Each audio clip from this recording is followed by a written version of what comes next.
제가 이 자리에, 이 장소에 온 지가 꽤 오래전인 것 같습니다.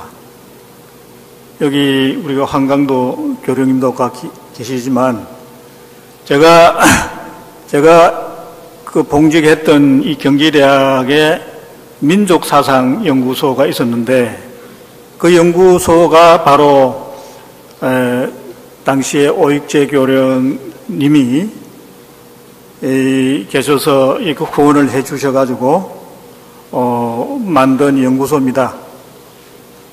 저희 대학의 그 연구소를 창립할 때 이문길 교령님은 그 당시 종무원장이었어요. 직접 그 수원에 오셔가지고 축사도 해주신 기억이 새삼스럽고, 그걸 계기로 근 20년간 봄, 가을로 이렇게 우리가 천도교 이런 인내전 사상과 이 평화통일과 관련된 이 세미나를 바로 이 장소에서 참 여러 번 개최한 것 같습니다. 그게 제가 정년을 한 6년 전에 했는데 엊그제 같습니다. 오늘 지금 이 주제가 시일설교 그 제목다운지 잘 모르겠습니다만은 좀 주제가 크고 좀 어떻게 보면 조금 딱딱한 감이 있는데, 저는 오늘 이 강의를 그럼에도 불구하고 우리 천도교 경전에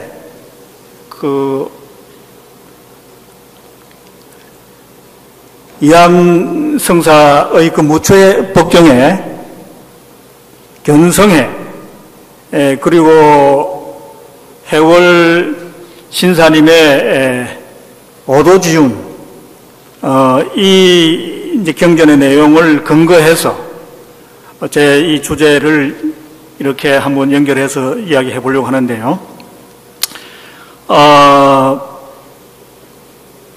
저는 그 정치학을 전공한 사람으로서 천도교를 제가 입교한 지가 최덕신 교령님이 계실 때 제가 입교를 했습니다.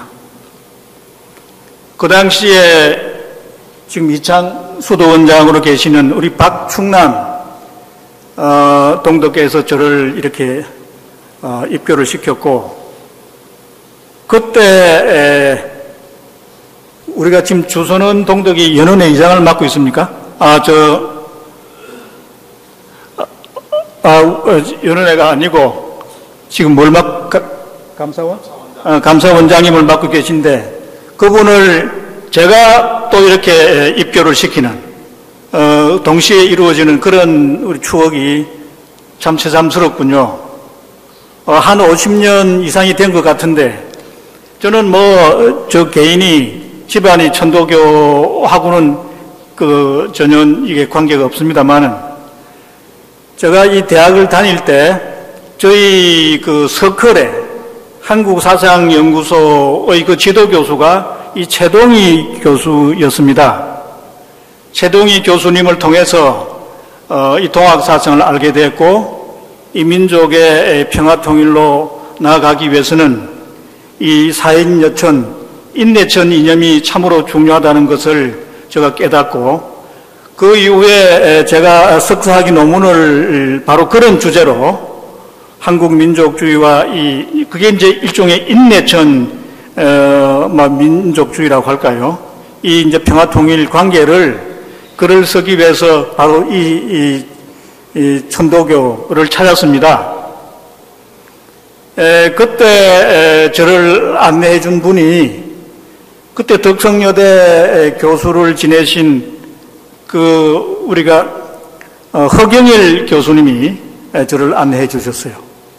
제가 오늘 이 자리에 설 수 있었고, 근 반세기가 넘는 오랜 세월을 천도교 이 동학사상을 연구하면서 이 민족 문제, 이 시대의 당면 과제는 일제시대가 우리가 독립운동이라면 이 시대는 통일운동, 이 평화통일의 일로 매진하는 것이다 고 하는 이런 어떤 역사의식을, 이렇게 민족의식을 부단히 이렇게 주지시켜 주신 분이 바로 허경일 교수님입니다.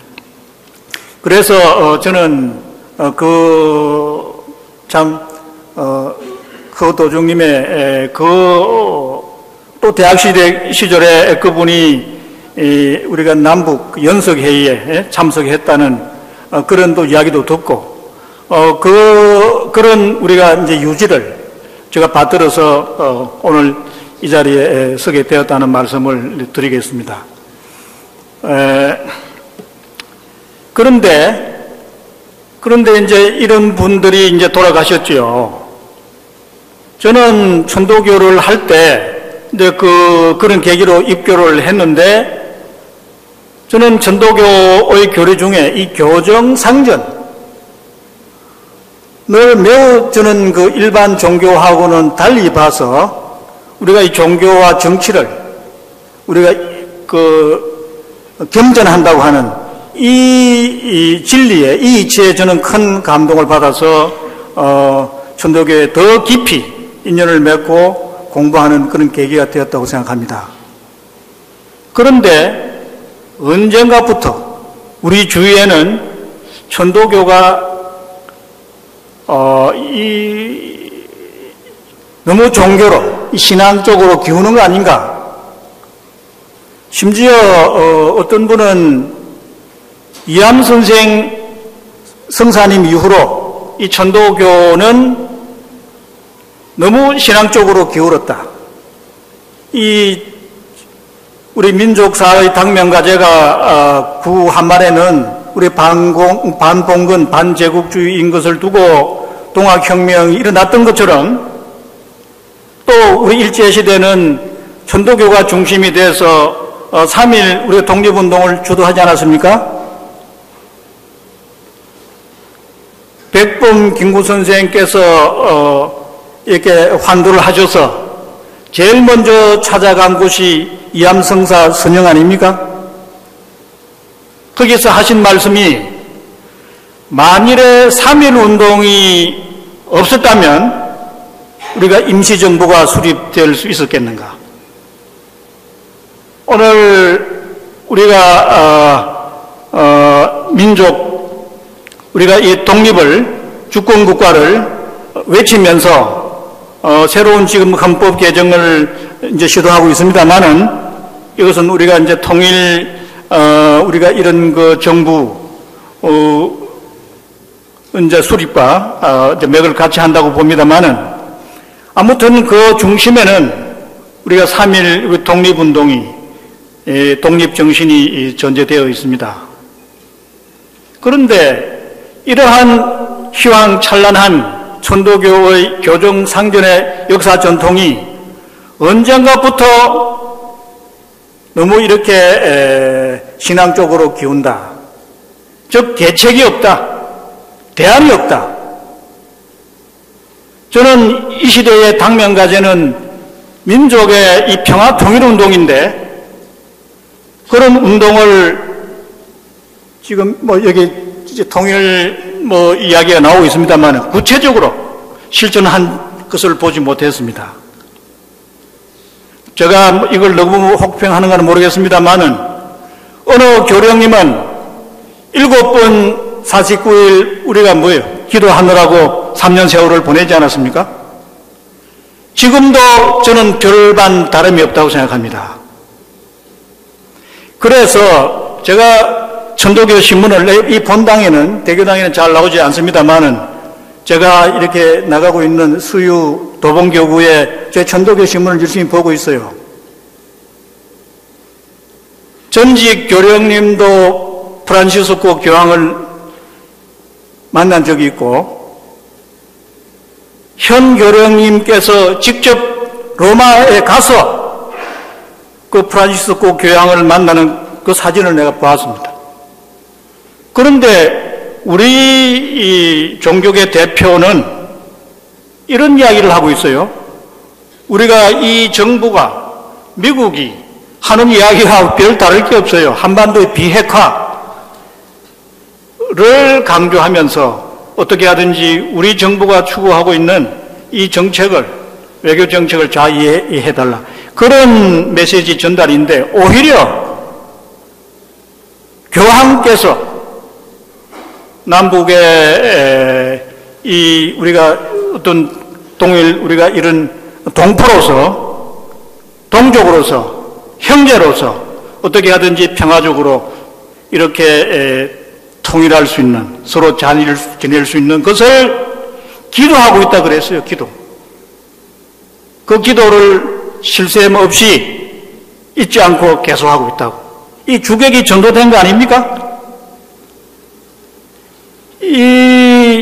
저는 프란시스코 교황이 역대 교황과는 달라서 저는 이분이 정치적인 외교적인 역량도 있다고 생각합니다. 이분이 현직 교류로 있으면서 그 냉전 우리가 논리의 중심에 서 있다고 할 수 있는 큐바와 미국을 수교를 해내는데 그 중재를 했다는 거 아닙니까? 큐바의 대표가 로마 교황 그 사무실에 와서 1년 동안 거기서 직보를 하면서 어떻게 하든지 이렇게 미 큐바가 이렇게 평화적인 정상적인 외교를 수립할 수 있도록 이런 역할을 했다는 뉴스를 여러분들은 잘 알고 계실 겁니다. 저는 이런 뉴스를 보기 전에 한국의 프란시스코 교황이 왔을 때 제가 천도교 게시판에도 그런 글을 올린 적이 있습니다만은 바로 우리 천도교가 민족, 종교, 우리가 이 동학 사상을 우리가 이렇게 이념으로 하는 이런 천도교가 이 시점에서 제2의 동학혁명, 제2의 3.1 운동을 할 수 있는 우리가 오늘의 환경인 것을 두고, 여건인 것을 두고 어떻게 하든지 우리가 로마 교황을 통해서 이렇게 우리 남북이 서로 교류할 수 있는, 소통할 수 있는, 통일은 나중에 하더라도 서로 이렇게 공존하면서 양체제의 장점을 잘 살려가지고 우리 민족이 공동체 건설로 번영하는 이런 그 민족 국가 건설로 갈 수 있는 이런 노력을 저는 해야 된다고 게시판에 올린 적이 있습니다. 그래서 제가 오늘 좀 이야기가 좀 처음부터 서론이 길어집니다만은, 그래서 저는 제 개인적으로 우리 한민족이 이 평화통일로 나아가기 위해서는 역시 제가 정치학도로서 무슨 정치 사상, 정치 이념, 이데올로기가 전제되어야 되겠다, 이렇게 생각해서 바로 이 동학민족주의가, 인내천 민족주의가 여기서 말하는 한국민족주의입니다. 제가 이 경기대학에서 제 제자가 지금 천도교에서 아주 역할을 열심히 하고 있던데, 바로 이 민족사상연구소가 사실상 그게 천도교 연구소입니다. 동학사상연구소입니다. 이 대학에서 그런 이름을 내걸기가 너무 이렇게 종교적인 이렇게 이름이 드러나서 제가 그 민족사상연구라고 했지만 그것이 바로 우리가 인내천 연구소다, 이렇게 말씀드릴 수 있습니다. 저는 연구소는 20년이 됐습니다만 개인적으로 이런 한국민족주의 정치학 이론적인 체계를 정립해서 어떻게 하든지 우리 한반도에서 더는 우리가 민족 상잔이 없이 평화적으로 통일할 수 있는 길이 뭔가, 제가 천도교에 입교를 했기 때문에 이런 그 연구 주제를 제가 평생에 제가 화두로 삼으면서 공부할 수 있는 계기가 되었습니다. 그래서 이러한 이론을 이념적으로, 사상적으로 집대성해서 궁극적으로 이 평화통일로 나아갈 수 있는 이 전략 전술까지 우리가 만들어내야 된다. 제가 그 연구를 30년 이상 했습니다. 급기야는 이런 이야기를 여기서 뭐 해도 될런지 모르겠습니다만은 우리 한강도 연원회 이장님이 와 계시기 때문에 저의 개인적인 그런 뭐 역정을 너무나 잘 알고 계시기 때문에 이해해 주신다고 보고, 제가 천도교의 이 실정을 잘 모릅니다. 그러나 분명히 저는 개인적으로 천도교인이고 지방 우리가 지역 교구에는 열심히 나갔고, 또 공부를 제가 수련 수도는 열심히 못했습니다만은 제가 이 사상 이론 공부는 제가 누구 못지않게 열심히 했다고 생각합니다. 근데 그런 것을 두고 이 천도교의 이념을 이 시대에 우리가 계책이라고 할까, 또 이함 선생의 이 삼전론하고도 그게 이제 관계 있습니다만은, 이런 우리가 대책을 이 시대의 통일과 연결시켜서 일을 해야 되겠는데, 그런 일을 할 수 있는 그 힘은, 지금 오늘의 천도교의 역량은, 교세는 많이 이렇게 세잔해져 있습니다만은, 그러나 우리가 교령이, 천도교가 그 역할을, 리더십을 어떻게 발휘하는가에 따라서는 얼마든지 우리가 일제시대 우리가 교세가 200만, 300만 이상이 됐던 그런 우리가 역사 전동을 저는 되살릴 수 있다고 생각합니다. 그런 우리가 운동을 펼치기 위해서 제가 심지어 이 천도교 현실을 내 말 전혀 몰랐습니다. 그러나 제 나름대로 공부를 해왔기 때문에, 통일운동을 해왔기 때문에, 이 시대의 당면과제가 시대의 정신이 통일이기 때문에 제가 이렇게 편지를 내고 이렇게 대화를 하면은 어느 정도 이해를 해줄 수 있지 않은가 싶어서 아주 주제넘게 교령에 출마도 했다는 사실을 여러분들은 알고 계실 겁니다. 제가 다른 게 없습니다. 교령해가지고 명함장이나 돌리고 이런 얘기 위해서 한 것이 결코 아님을 말씀을 드리고, 바로 그런 우리가 애국 충정이라고 할까, 이런 그 우국 충정에서 그런 뭐 우리가 한번 시도도 해보았다고 하는 것을 잘 이해해 주시기 바랍니다. 자, 그러면 이 왜 민족주의가 중요한가? 지금 혹자는 이 세계화 시대, 이 글로벌 우리가 이런 정치 시대에 이 내셔널리즘이 웬 말인가 이런 이야기를 하는데, 전혀 이것은 우리가 민족주의가 뭔가에 대한 무지 또는 무관심의 소치이기 때문에 그런 이야기를 무책임하게 한다고 생각합니다. 저는 이 민족주의 공부를 해보니까 이 민족주의야말로 우리 민족을 우리가 평화적으로 통일을 해내고 살려내고, 급기야는 뭐예요? 우리 한민족이 세계 속의 중심으로 우뚝 설 수 있는 그런 원천이, 그런 에너지가 저는 민족주의에 있는데, 그 민족주의의 그 이념이, 원천이 바로 우리가 동학의 인내천 사상이다 이겁니다. 인내천 사상. 우리가 지금 일반적으로 개념을 두고도 우리 민족주의에 대한 우리가 이해를 제대로 해야 됩니다. 남은 몰라도 천도교를 하는 우리만은 그 개념은 우리가 분명히 알아야 된다. 일반적으로 제가 지금 제가 이제 근거를 가지고 이야기하는 거죠. 제 뭐 논문에도 그런 걸 썼습니다만은, 이 민족주의를 가지고 아주 민주 이런 그 국가를 만들어서 선진국가로 나아간 그런 사례가 오늘날 화란 네덜란드입니다. 네덜란드. 그런 사례를 이 제임스 켈라스라고 하는 이분이 The Politics of Nationalism and Ethnicity, 그러니까 민족주의 정치학과 종족이에요. 종족. 저는 이걸 동포, 우리가 한민족 배달결의 동포라고 번역을 하고 있습니다만은, 한편 리파트 교수는 The Politics of Accommodation, Pluralism and Democracy in Netherlands Land, 화란의 오늘의 이 번영하는 자유, 평등의 이런 최선진국가의 건설은 바로 민족주의라는 거예요. 그래서 이 민족주의에 대한 우리가 그 이해를 제대로 해야 됩니다. 제가 뭐 이렇게 시간이 없기 때문에 뭐 그 민족주의 개념과 민족주의 전개 과정을 다 일일이 설명할 수 없습니다만은 우리가 이 통합민족주의 통일과 관련시키기 위해서 중요한 우리가 민족주의 유형 4가지만 설명을 드리면은 먼저 이 종족민족주의라고 하는 게 있습니다. 에스닉 내셔널리즘, 에스노 내셔널리즘.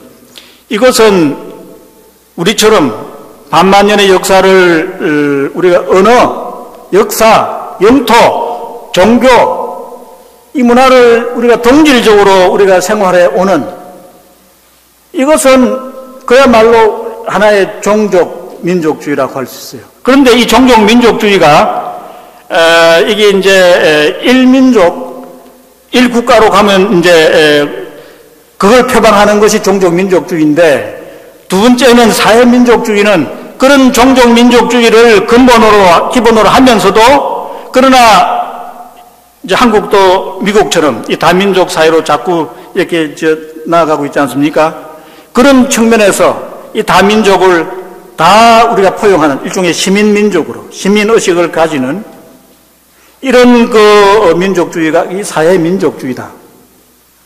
그 다음에 한편 이런 종족민족주의나 사회민족주의, 그 기본적으로 종족민족을 근거로 하는데, 우리가 공공 또는 국가민족, 오피셜 내셔널리즘이라고 하는데, 이것은 그 종족성에 국한하지 않고 혈연에 우리가 전통적인 이런 그 원시적인 이런 어떤 가치에 기초하지 않고 그 국가의 충성을 다하면, 애국심을, 일종의 패트리오티즘이죠. 그 충성심을 다 바치면은 그 우리가 민족으로 보는 이 이제 국가민족주의 또는 뭐 공식적 이런 민족주의인데, 네 번째, 지금 제가 이야기하려고 하는 이 네 번째가 중요합니다. 이 협치주의, 협치민족주의입니다. 이 콘소시오 내셔널리즘, 콘소시알리즘이라고도 표현하는데, 여기는 예를 들면 지금 화란의 예를 들겠습니다. 여러분 이거를 제가 좀 장황하게 설명드리는가 몰라도 이 개념을 정확히 해야 우리가 남북의 동포가, 민족이 평화적으로 손을 잡을 수 있는 우리가 그 이해를 할 수 있기 때문에 그렇습니다. 이 화란은 오늘 세계적인 선진국, 원래 역사 전통으로 보면 영국보다도 100년이 앞서요. 100년이. 한 150년 된 선진국가예요. 그런 우리가 화란인데, 그 네덜란드가 거기 보니까 이 복잡하게 그 부문별로 사분을 되어 있는데, 예를 들면 거기는 하나의 카톨릭, 2개의 기독교, 아주 힘이, 우리처럼 우리도 기독교 교파가 많잖아요. 그 다음에 하나의 사회주의 정당, 또 하나의 자유당, 자본주의 정당, 이렇게 5개 집단이 그야말로 이렇게 아주 팽팽하게 서로 이렇게 경쟁적인 이런 구도인데, 이것을 우리가 이렇게 평화적으로 대동단결할 수 있는 그 이념이 협치주의, 협치민족주의인데, 그걸 나아가기 위해서 구체적으로 그 전략을 두고 이렇게 거대한 연방정부 또는 그 비례제 선거제도, 또 상호 우리가 거부권, 그 부문별로 이해관계가 상치되면 무조건 반대할 수, 우리 유엔에 거부권 행사하는 것처럼, 우리 안보리사국은 거부권 행사하잖아요. 그런 것처럼 또 우리가 각 그 단체, 종족 단체에 이렇게 자치권을 부여하는, 아주 자치권을 부여하는 이런 것이 대전제가 되면서 성공한 이런 케이스가 화란인데, 그러한 형태의 민족주의가 이 협치주의 민족주의입니다. 그러나 이것이 일률적으로 다 우리가 일반화해서 적응할 수는 없어요. 이런 민족주의가 어떤 지정학적인, 역사적으로, 시대별로 다 그 역할이 있습니다. 우리가 지금 민족주의 그러면 그것을 이 인테그랄 내셔널리즘, 절대적 민족주의, 통합, 이런 팽창, 제국주의 민족주의를 생각하는데, 그건 그 당시에 우리 나치 체제, 파쇼 체제, 우리가 미국의 우리 영향권 내에서 이렇게 지내다가 보니까 그쪽에 너무 또 우리가 이렇게 과장해서 폄하하는 그런 면도 있죠. 그러면 미국은 민족주의 아닙니까? 미국의 민족주의는 말은 하지 않지만은 우리가 국제적으로 자유주의를 표방하지만은 국제적인 우리가 무슨 자유무역 이런 일종의 네오리버럴리즘입니다. 신자유주의 이게 미국판 민족주의예요. 이런 걸 두고 우리가 전문적인 용어로 오픈 내셔널리즘이라고 그래요. 오픈 내셔널리즘. 그러나 우리가 이런 민족 국가는 어떻게 하든지 자주 국방을 해야 되고 또 우리가 자주적인 이런 자립 우리가 경제를 우리가 이렇게 하려고 하면은 결과적으로 보호무역을 할 수밖에 없다 이 말이에요. 그런 민족주의는 우리가 클로즈 내셔널리즘. 다 민족주의다 이거요. 어떻게 보면 오픈 내셔널리즘이 더 현대판 그게 이제 말 안 해서 그게 일종의 제국주의지, 팽창주의지. 이런 것을 우리가 민족주의 공부를 제대로 이해하면은 민족주의 이론을 통해서 다 설명될 수 있다. 이런 말씀을 드립니다. 그래서 저는 오늘 이렇게 제가 장황하게 좀 더 진전된 내가 협치 민족주의까지 설명을 드립니다만은 그런 이야기를 안 해도 19세기 구라파가 우리가 민족 국가를 건설해 나갈 때 기본적으로 언어나 혈연이나 또는 역사나 영토나 문화를 동질로 하는 것은 무조건 통일이 되어야 된다 하는 것이 서구의 우리가 민족주의의 전통이고 출발입니다. 출발. 그런데 우리는 모든 조건을 다 갖추고 있음에도 불구하고 왜 통일을 못합니까? 제가 협치민주주의까지 정치학적인 진전된 이렇게 학문적인 이야기를 합니다만은 우리가 그런 걸 떠나서 미국식 민족주의에 대한 우리 잘못된 편견, 선입견을 버리고 우리 한민족은 어떻게 하든지 통일을 이루어야 한다. 그것이 민족주의다 말이에요. 그것이 가장 일반적이고 보편적인 개념입니다. 그런 측면에서 우리가 민족이 하나 될 수 있는 이데올로기는 민족주의 말고 무슨 이데올로기가 있습니까? 그런데 이 민족주의를 두고 우리가 우려하는 바 있죠. 결과적으로 우리가 북진 통일 또는 공산화 통일 그렇게 폭력과 이런 무력으로 통일을 한다면은 우리가 우리가 경험으로 끝내야지. 지금 더 이상 민족주의 이야기는 북한 사람들은 그래 이야기한대요. 너가 6.25를 일으켰기 때문에 동종사령단의 비극이 남한 우리가 이렇게 사람들에게는 너무 상처가 크기 때문에 쉽게 이 평화적인 대화가 안 된다. 교류가 안 된다. 이렇게 설명을 하니까 북에서는 그렇게 가르치는 모양이에요. 우리는 남침한 적이 없다. 남침. 우리는 민족의 그런 통일운동의 일환으로 전쟁, 기록하는 같은 말이겠습니다만 표현을 그렇게 한다고 해요. 아무튼 우리가 민족 통일, 한민족이 하나 되는 이런 통일을 하는 것이 좋지만은 이렇게 더 이상 우리가 이렇게 폭력과 이런 테러와 이 전쟁을 수반하는 이런 통일은 되어서는 안 되겠다. 그런 거 아닙니까? 이제 그런 측면에서 우리가 이제 고민을 해야 되는데, 그런 기존에 우리가 잘못된 선입견이나 잘못된 경험들은 우리가 다 지양하고, 그야말로 이게 냉전 논리는 제가 이런 이야기를 하면은 바로 그런 왜곡된 이런 사례를 들어가면서 민족주의 논리는 남한에서는 그게 친북 작용 사상으로 매도한 거 아닙니까? 이것은 북에도 마찬가지요. 국제공산주의인데 민족주의를 이야기하니까 이게 우익 보수 논리다 말이에요. 그래서 우리가 민족주의자들은 좌우를 떠나서 민족주의를 표방하기 때문에 해방정국에서 흉탄에 쓰러진 게 사실 아닙니까? 백범 선생 같은 분이 민족주의를 표방했는데 오늘 한반도가 한국의 정세가 너무 이렇게 깃발부대, 촛불부대 4분의 1 돼가지고 백범 선생 같은 분을 자경이라 하더라고, 빨갱이라 하더라고. 그런 게 SNS에 이게 뜨고 있어요. 이게 세계는 국제 정세는 평화 공존으로 가는데 우리 한반도의 현실은 냉전의 한복판에 아주 헤어나고 있지 못하단 말이에요. 자, 이런 상황에서 우리 천도교 동학을 하는 인내천, 우리가 이 평화, 우리가 통일로 갈 수 있는 이 생명 존중 사상을 전제로 하는, 우리는 인명은 말할 것도 없고 풀 한 폭이 나무 한 그루도 다치지 않는, 적어도 조선반도에서는, 한반도에서는 그런 평화 통일을 이루어내야 할 그 사명이 동학천도교를 하는 우리한테 역사적인 이런 책무가 주어져 있는 거 아니겠습니까? 그런 측면에서 이런 우리가 한국민족주의, 동학민족주의, 인내천 민족주의가 그야말로 우리의 민족을 살릴 수 있는 하나로 우리가 이렇게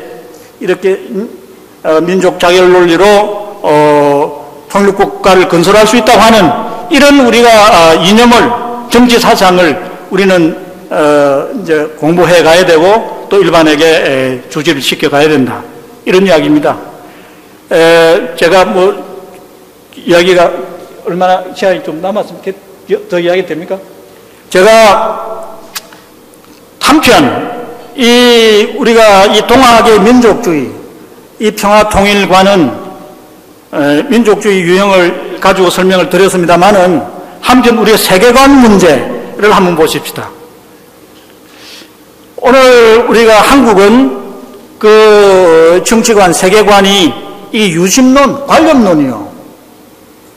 그런데 우리가 이 북쪽은 그 공산주의의 그 세계관이 유물론인 것을 잘 아실 겁니다.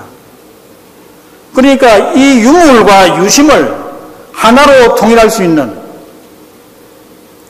새로운 세계관이 나와야 된다 이거예요. 여러분들은 오늘 우리가 그 사람 중심 그런 그 우리 천도교임을, 인내천임을 이야기는 많이 하는데 이걸 우리가 세계관, 이런 그 정치 우리의 이념과 연결시켜서까지 이야기는 많이 하지 않는 줄 압니다만은 저는 이러한 그 동학의 세계관이야말로 남북의 이 분열된 또 그 일부를 대변하고 있는 이 세계관으로 해서 우리가 이게 뭐예요? 그 우리가 전쟁이 일어나고 서로 이렇게 경쟁을 하고 이렇게 이제 했는데 지금 제가 이야기하고 있는 이 사람을 중심으로 하는 이 인간관, 인간론적 세계관을 표방하면 유물론적인 우리가 이 물질을 우리가 무시할 수 없는 거 아니냐고. 제가 이게 지금 정치학이라고 이야기했는데 이 지금 폴리틱스라고 이 개념은 이게 이제 리파르트라든지 이 켈라스 같은 이 교수는 역시 그 제일 중요한 게 경제라고 했어요. 물질 경제. 우리가 의식주, 우리가 이함 선생께서도 이 재전을 강조하신 거 아닙니까? 재전. 그 재전을 두고 그 여러분들 읽어보면 아시겠습니다만은 여기에 일종의 그 외세가 서양이 이런 그 우월한 이런 그 무기 또는 뭐 이렇게 그 기술을 가지고 일종의 이제 식민지로 해서 이게 물건을 팔고 이렇게 이제 그 부를 이렇게 일확천금을 하는 이런 것을 막기 위해서 재전을, 물론 그 도전, 우리가 평화적으로 뭐 이렇게 하는 상업, 공업, 농업을 또 강조하는 이 재전이 있습니다만은 이 물질이 중요합니다. 물질. 그런데 이 물질을 두고 그런데 그 공산국가의 그 유물론 세계관은 그야말로 이제 물질에 기초를 두는 거죠. 물질, 유물사관이죠. 그런데 우리는 북이 또는 그런 세계관이 입각해서 그런지 몰라도 우리는 또 너무 이렇게 또 이 정신적인 거, 종교적인 이런 신념 체계로 이렇게 나아가는 면이 있어요.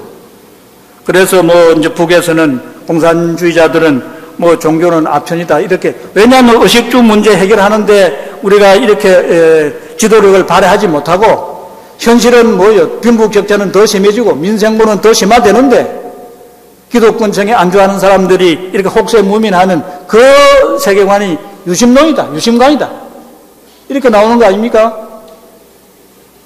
그런데 물론 우리가 이 세계관으로 공산주의, 사회주의를 해봤지만 70년을 해봤지만 결과적으로 우리가 몰락하고 마는 자본주의에 오히려 패배하고 마는 이런 결과가 되었습니다. 그런데 그럼 결과적으로 그래 됐습니다만 그 자본주의가 잘해서 오늘의 지금 공산주의 이기는데 그게 아니죠. 이게 일종의 그런 의미에서 우리가 마크시즘은 완전히 적용이 잘 못돼서 그렇지 우리가 사라진 건 아니다. 이런 이야기도 학자들 간에는 합니다만은 바로 여기에 우리가 이 종교성이 들어가야 됩니다. 영성, 신성 이런 이야기를 합니다만은 그런 측면에서 이런 영성적인 이걸 강조한 부분이 저는 이함성사의 도전이라고 생각합니다. 도전에 그런 우리가 전쟁을 하지 않고 얼마든지 우리가 이런 도심, 우리가 제가 이런 수심정지하는 이런 정신적인 힘으로 그리고 그것이 우리가 신앙의 차원에서 영적인 우리가 이런 구도행위라고 할까 봉사 우리가 그런 헌신적으로 우리가 이렇게 희생 봉사하는 순교하는 이런 위대한 우리의 정신적인 이런 가치는 우리가 종교에서 찾아야 됩니다. 그게 유심론의 장점이라고 보고 인간을 두고 인간의 육체는 물질이죠. 왜 사람 중심의 세계관이라고 합니까? 인간관이라고 합니까? 인간은 또 뭐예요? 이 정신이 있지 않습니까? 이래서 이것을 우리가 다 겸전한 것이 인간이다 이 말이에요. 그런 의미에서 인간을 중심으로 하는 물질이나 초월자적인 신을 중심으로 하는 그런 세계관이 아니라 이 인간을 중심으로 한 인간관이야말로 새로운 세계관으로서 천도교가 동학 사상을 가지고 우리의 평화 통일로 나아갈 수 있는 그런 우리가 이제 인간 중심의 철학까지도 겸전하고 있기 때문에 제가 말씀드린 그런 협치 민족주의 이념을 표방하면서 저는 이 천도교가 교령님이 앞장서서 이함 선생이 그랬고 해월 선생이 그랬고 전봉준 장군이 그랬던 것처럼 저는 앞장서야 된다고 생각합니다. 제가 교령에 출마하니까 어느 분이 저보고 노태구 교수 당신 말이야 포도를 얼마나 했어? 그 천도교 신문 보니까 몇 명 2,500명 포도 이야기가 나오던데 저는 공부하느라고 수도도 잘 못했고 수련도 못했지만 그러나 만일 천도교가 통일교로 나아간다면 주위에서 기독교, 가톨릭 제가 아는 분들이 전부 다 천도교를 입교하겠다고 제가 마당포도를 하겠다고 이렇게 내 혼장담한 적이 있습니다. 주위에서 그런 말을 했기 때문에 통일 천도교를 중심으로 민족의 통일을 우리가 중심으로 이렇게 끌어가지 않으면 민족의 미래가 없다. 장래가 없다. 오늘의 현실이 너무 이렇게 참담하기 때문에 그런 말까지도 한다고 저는 생각했습니다. 좀 이야기가 길어졌지만 이것으로 시일설교를 마치겠습니다.